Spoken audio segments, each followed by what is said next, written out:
Hey Scrappers, it's Vanessa here, and today I am participating in the Goal Getter Girls hop. So in the description box below, you will see a whole list of YouTubers, and everyone on that list has specific goals that they're trying to achieve on their channel, subscriber goals.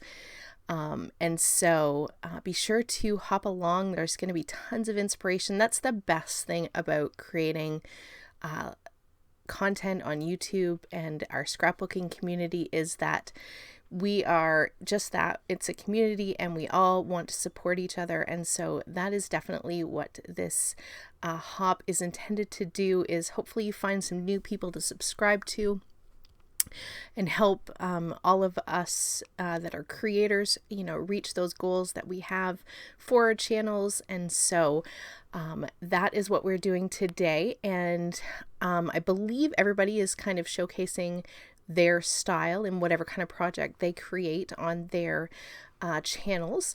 And so for my layout, I am playing with my How to Kill a Kit with Style. And so that is definitely one of my goals. Not only do I have subscriber goals, but one of my goals is to use the stash that I have. And so that is definitely what I am aiming to do, especially on this layout. From a subscriber goal, since that is sort of part of the plan for this hop, I have been sitting at about almost 2,000 subscribers for quite a while. I'm 20 away. So really my only real goal is I would love to hit the 2,000 subscriber mark. Like I said, I'm about 20 people away, so I'm so close. It's like right there. And so that is definitely a goal that I have. And then, like I said, using my stash is sort of one of my scrappy goals.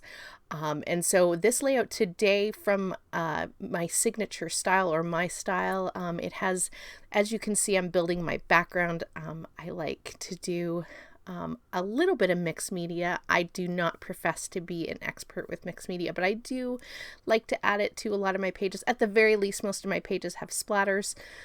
And so I definitely wanted to add that for this layout. And everything I'm using is older stash from my collection. And so we're just going to walk through and create a layout. I pulled out several things that I typically like to use on my pages. So I have some chipboard. I have, as you saw, the inks and some sprays. Definitely, I use a lot of those on my pages. I'm going to use a little bit of stamping. I have built a huge collection of stamps, and I am trying really hard to use my stamps more.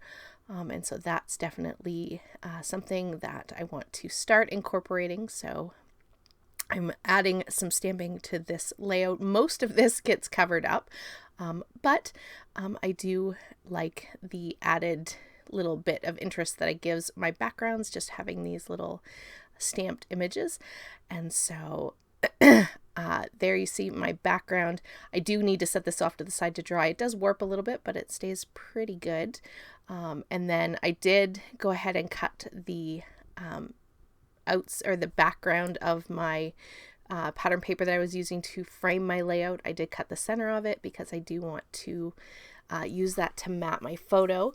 So I did do that part off camera. I went ahead and glued that together, and then now I've come back with first this plaid pattern paper, and I'm going to map my photo with that plaid pattern paper, and then I'm going to take this gingham pattern paper and go ahead and mat my photo a second time.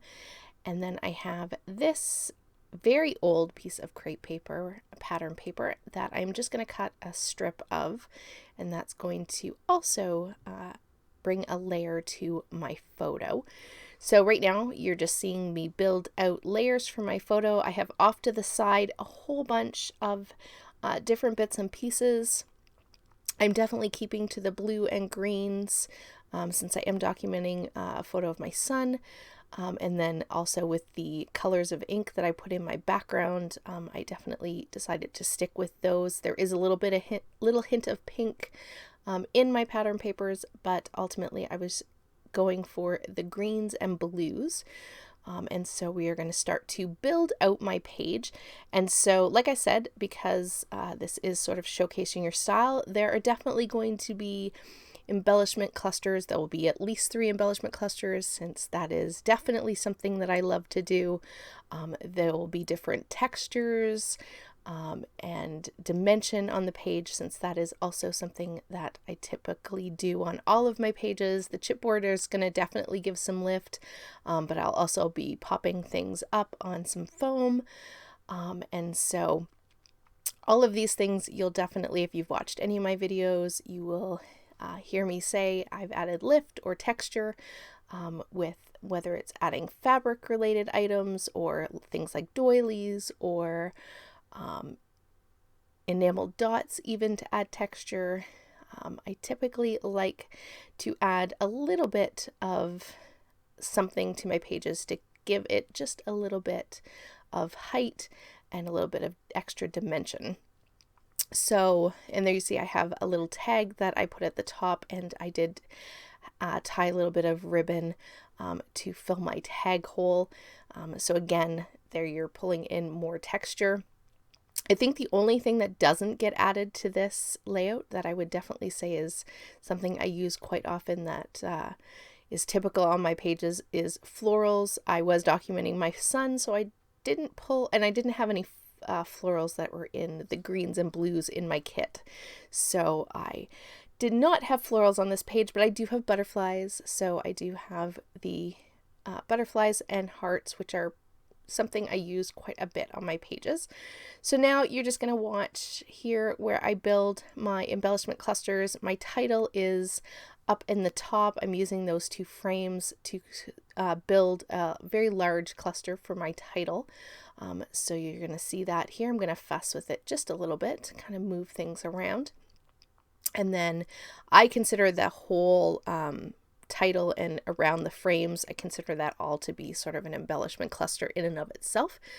And so I have that cluster, and then I have the top sort of right of the photo will be the second cluster, and then the third one is down there at the bottom left of the photo. So like I said, 3 embellishment clusters, very typical.